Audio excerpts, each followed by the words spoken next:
Yes, good afternoon everyone. I'm with APNIC, the folk who have run out of V4 addresses. I wouldn't say it's your turn next. Ripe's going to enjoy that before you guys, but just wait, it'll be your turn straight after that within a year or so. And after that, you're going to have to run V6, one way or another. But for a while, we're going to be running two protocols.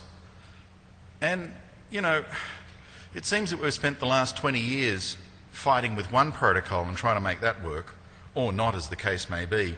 And you kind of wonder, when you try and join two rather distinctly different protocols, what would the result be? I like this picture. I really wonder at full speed how the hell it would ever go around a corner. But anyway, the kind of questions we're looking at here is this age-old question of just how much V6 is really out there. And I'd like to give you an insight as to what we see when we ask that question and what forms of access are they using. And getting back to the heart of this, you know, is dual stack double the pain without double the gain? I'm like, is dual stack really that bad, or what's going on? So part of this came through from this whole World IPv6 Day, which was trying to encourage folk who deliver content to go dual stack. And what we keep on hearing, and it's not all myth, is that dual stack works worse than mono stack.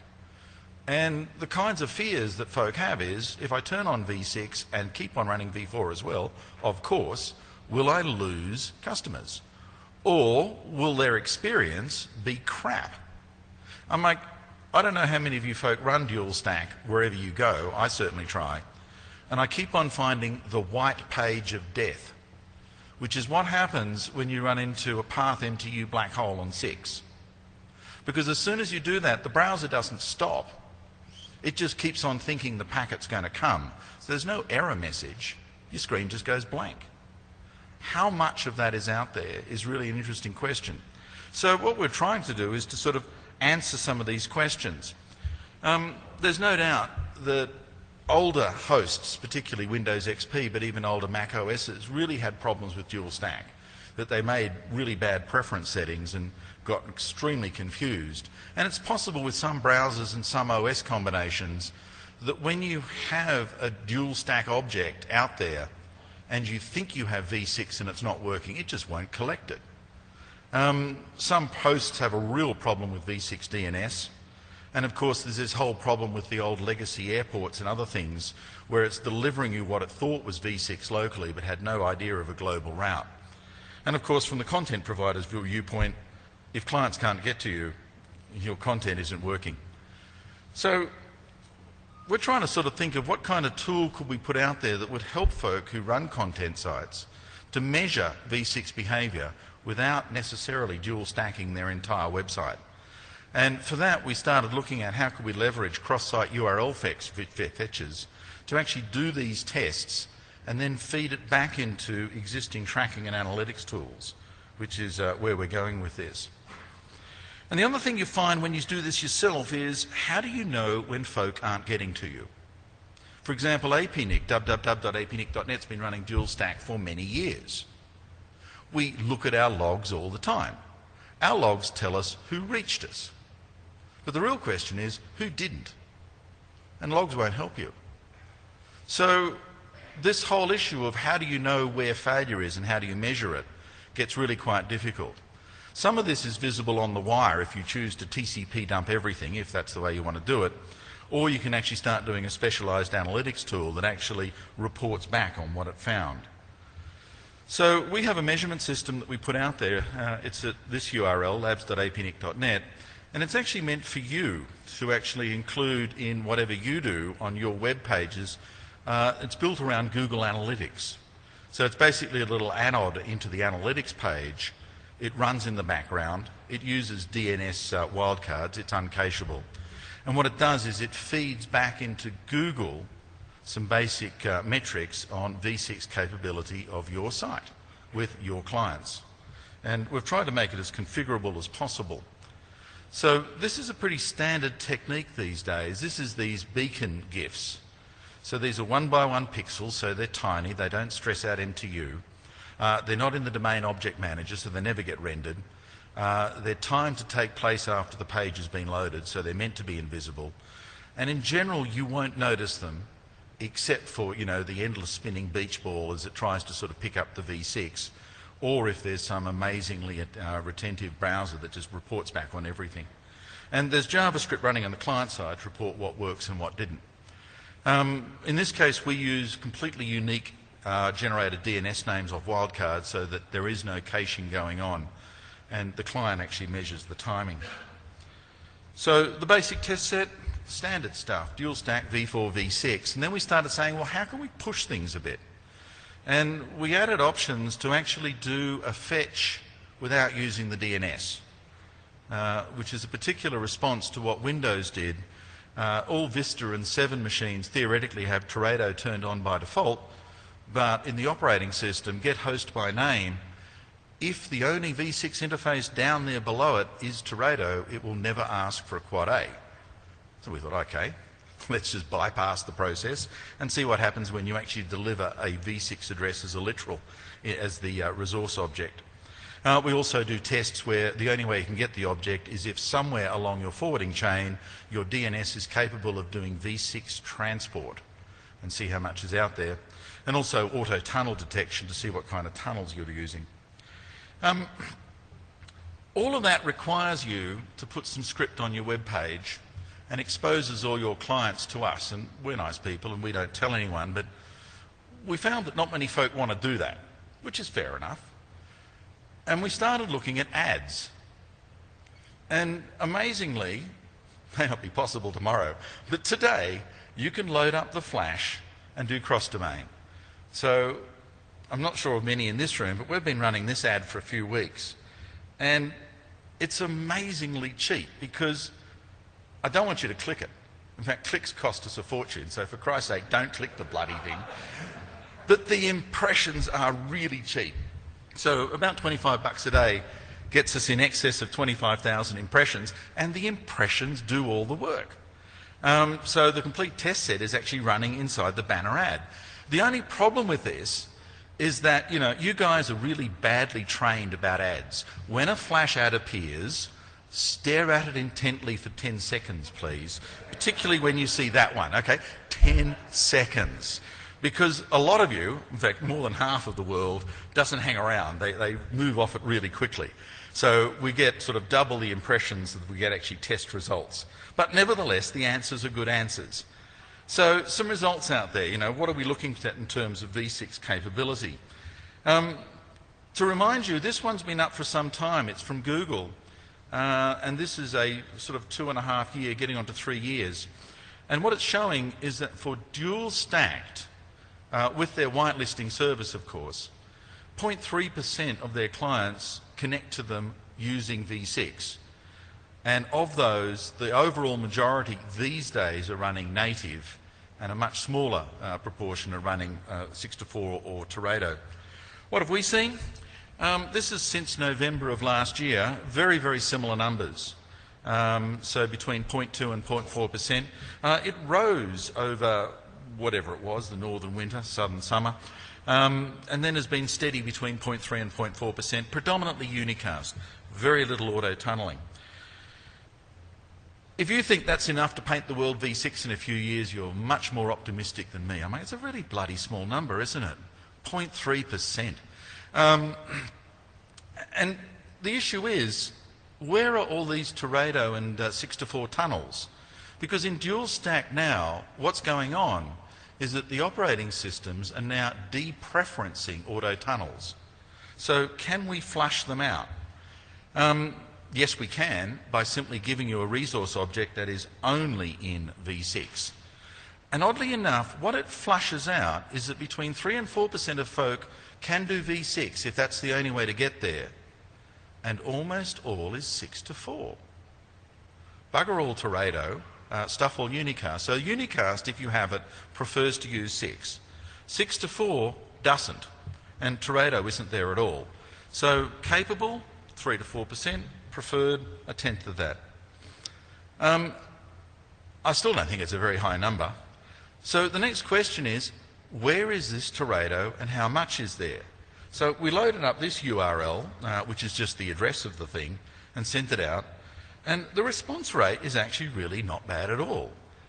Between 20 and 30% of hosts out there will successfully retrieve the image if it doesn't involve the DNS, which is amazingly large.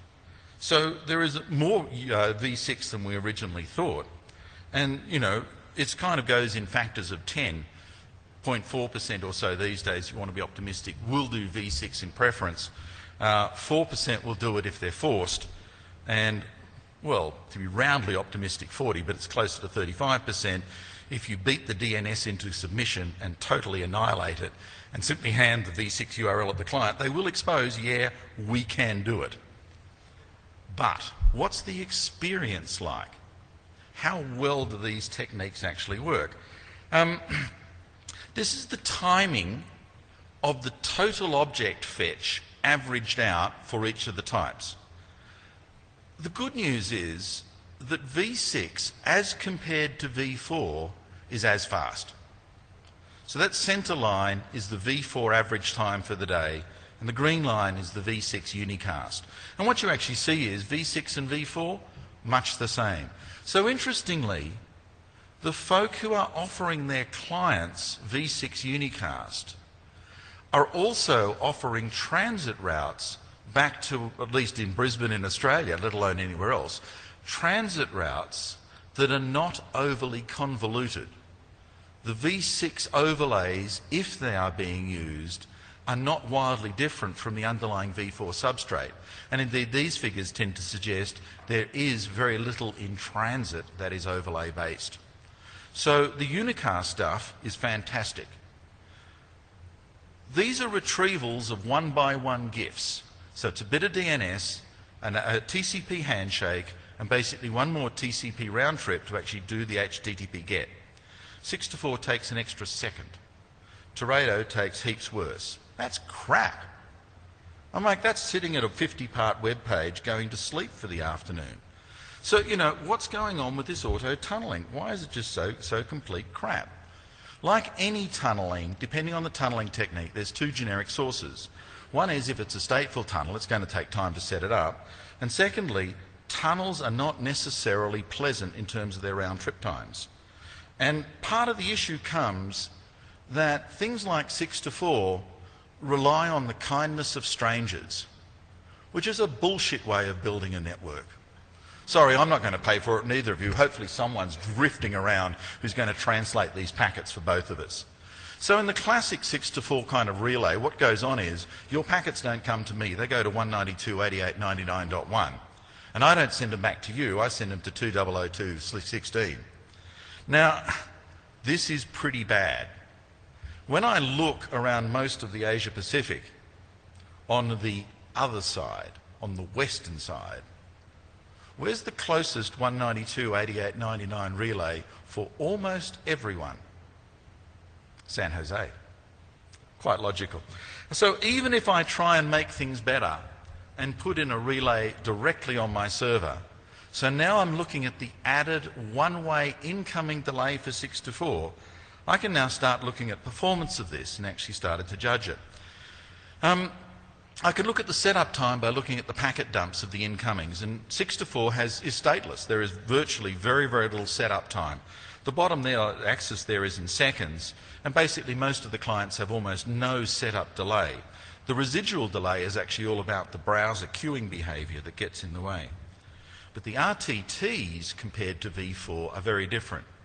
What I'm measuring here is the time between the SYN and the ACK of the TCP handshake. Because I'm kind of hoping that SYN-ACK exchange is as fast as it can get. This is just an automated exchange down in the kernel of both processes. It's as quick as it comes. So for 6-4, 12% of folk can do that exchange as fast as V4. But a large amount of folk cluster at 150 milliseconds. What's the amount of time it takes to take a packet from the western rim of the Pacific across to San Jose and back to Australia? 150 milliseconds. No surprise of what we're seeing going on here, that basically there is bugger all 6 to 4 relays in a whole bunch of production networks. And folk who are using 6 to 4 end up suffering with this massive imposed delay on every single RTT. And then you get to Teredo. If you thought 6 to 4 sucked, Teredo just completely rocks. I'm like, this is just crap on steroids. The setup time between starting it up and getting the first SYN is on average 2/3 of a second. That's going to sleep time. And you get a peak there at 2 seconds and another peak at 3. Now, what about the RTT? Wow, huge peak at 300 milliseconds. Now let's just understand this a second. 6 to 4 was asymmetric. It didn't care, kindness of strangers. Teredo has all this state because of one thing. It tries to be symmetric. It tries to push all the traffic through a single path reverse and forward through one Teredo relay. And that relay is meant to be the same as in V4 and V6. In theory, Teredo is meant to go really fast. In practice, it sucks big time. That's a 300 millisecond delay. So I'm looking at this and I'm going, wow. So where is, from Australia, my closest Teredo relay? London, in the United Kingdom. And what's the path? Well, via America, of course, because that's the longer way. What takes 300 milliseconds round trip time? Australia to London, return via this place. Anyone who uses Teredo is a loser. It's just no other way around it. The whole reason why auto-tunnelling is shit is because of this RTT, but not quite all of it. Major performance overheads, but that's not quite all. Because the other part of this is that every packet is an adventure and some fall by the wayside. And the real issue is, do the V6 packets fall by more waysides and die more often? What's the failure rate going on in this? The first of these is what the clients report as failure in the JavaScript. And after a lot of mucking around, we've sort of got a figure of between 0.2 and 0.4% of user-reported failure. And Igor would be the first to say, my measurement technique is really sloppy, and I don't believe this number. I'm actually closer to 1/10 of that as being the real dual stack, crash problem. This is a higher number because of browser funniness as much as anything else. But I can do something about that. Instead of just saying, well, that's bad and we should do something, I've actually got the packet dumps. So I'm kind of thinking, forget that, let's go down into the packet dumps and let's look for naked SYNs. Because if anything's going to show how broken things are, naked SYNs are going to be the answer. So what I'm looking for are SYNs where there is never any ACK. So the return path failed. I just could not get the SYN ACK back to the client. This is the map across some months up until a few days ago. And there's a massive peak when someone decided to give me 1 million hits a day. Whoever you are, thank you. My machine can't cope with that much. But below that, there is some V4 failure. V4 packets are an adventure too, and a very small percentage of V4 SYNs, when I answer them, I never see a corresponding ACK. V6, however, between 7 and 10% of V6 SYNs never have an ACK. Could you do a production service where between 7 and 10% of your client connection attempts fail? Is that viable? Of course not. Shit. So let's actually have a look at what's crap here. You can divide it out by source address, because even in the packet dumps you can see what technique they're using. 6 to 4 sucks. Those relays and auto-tunnelling has an enormous failure rate. Now I'm doing the reverse path relay, so it's not the back path from me. Something else is going on in 6 to 4. Interestingly, weekdays suck more than weekends. So between 10 and 16% of 6 to 4 fails. Unicast, still 2% failure, even for unicast. Even for unicast, the failure rate's 10 times higher than V4. Interestingly, Teredo looks really good there. It's a lie. We'll see why later. In fact, let's see why now. Is Teredo really that good? Well, Teredo is a complicated protocol because what it's trying to do is to force the NAT, your NAT, to be promiscuous in UDP. And generally, your NAT is not a promiscuous device. You might be promiscuous, but your NAT has a higher standard of morals. It just doesn't like other people trying to force packets through it. So what's going on is it first tries and set up a NAT state with an ICMP round trip, an ICMP v6. So what I see is an incoming ICMP v6, which is the first part of a Teredo initiation. What I do is send back an ICMP answer, which goes through the various Teredo relays and servers and theoretically sets up the tunnel state. And then I should see the Teredo SYN. So now what I'm going to look for is the combination of ICMP and SYN failure on the literal, which I started doing in March. 35% of all Teredo connections that get to the first ICMP packet never get any further. Wow! I'm like, that's really broken. So let's think of this. 30% of the internet has successful Teredo, and another 10% has crap Teredo. Poor bastards. So Teredo is just, makes 6 to 4 look good. So what can we say about all of this? 2 to 5% of V6 unicast fails. 20 times the rate of V4. Could do better, guys. Could do heaps better. 6 to 4. 12 to 20% fail. That just sucks. But that's okay. We kind of know why. Because folk have firewalls that block incoming protocol 41, and that's the problem. Teredo, 35% fail, and that's meant to be using a NAT tunneling protocol. That's not good. So as far as I can see, stun is broken, and that's not a bad signal if what we're doing here is trying to rely on stun in the future through all those carrier-grade NATs. That's a problem. Can we improve it? Yes, we can. I'm going to go through this very quickly because time is not available. But basically, the way we do dual stack at the moment is the way we bang the rocks together. It's historical and it sucks. We go through the DNS twice and get an answer and then try one protocol and try the next. And when things fail, the user is sitting there for between 7 seconds if you're lucky and 3 minutes if you're not, depending on your operating system, waiting for 6 to fail before falling over. I wish folk would actually get a clue and understand that the way we make carrier systems go fast is by going in parallel. But what we should actually do is make the operating systems go fast in parallel and start using both protocol stacks simultaneously. And whichever one manages to get to the SYNAC first wins, and the other one cops a reset. That way users would actually find dual stack working. Yes, it's slightly more server load, but it will work. And what can we say about dual stack? Well, you can go dual stack. Most of it will work. A very small number of folk will fall off the wayside, but it's an extremely small number. V6 only, you're only going to see 4% of the internet right now, and it's not looking to get any better very quickly. That's a problem. And how about this whole dual stack business? A lot of the folk in the ISP industry have been saying, I don't need to do anything because auto-tunneling will solve my problem. It won't. Auto-tunneling isn't a solution. It basically condemns your users to hell. And it's the only reason why you should do that is if you hate users and hate their money.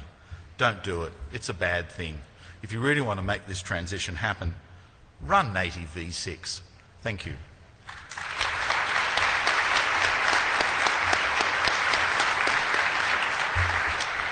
We have time for a few questions. Chris? This is Chris. I have just a quick question about the run in parallel, right? You suggest that it's a good idea to stop when the SYNAC comes, but earlier in your presentation you talked about PathMTU problems. Are PathMTU problems prolific enough that it's best to say complete to the end until you fin the session, and then whoever gets there with the fin wins, or?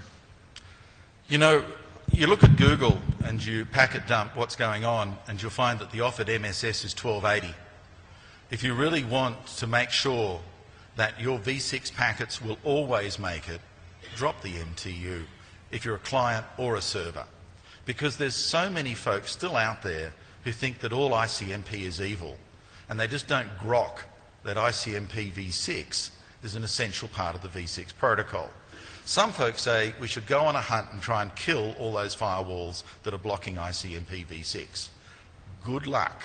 There are hundreds of millions out there.